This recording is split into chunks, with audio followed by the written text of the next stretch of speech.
mis animales que quiero como a mi vida. Con ellos gano dinero y ni les compro comida. Son animales muy finos. Mi perico, mi gallo y mi chiva. En California y Nevada, en Texas y en Arizona, y también allá en Chicago, tengo unas cuantas personas que venden mis animales.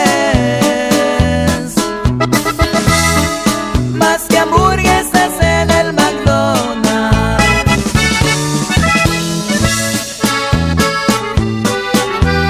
Aprendí a vivir la vida hasta que tuve dinero, y no niego que fui pobre, tampoco que fui burrero. Ahora soy un gran señor.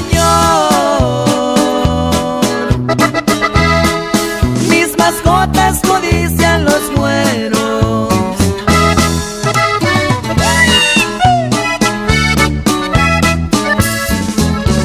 Traigo cerquita la muerte, pero no me sé rajar. Sé que me busque el gobierno hasta debajo del mar, pero para todo hay maña. Mi escondite no han podido hallar.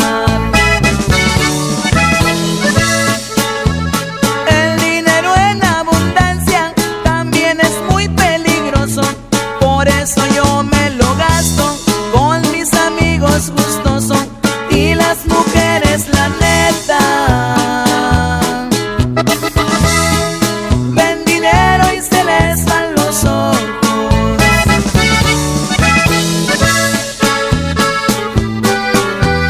Dicen que mis animales van a acabar con la gente, pero no es obligación que se les ponga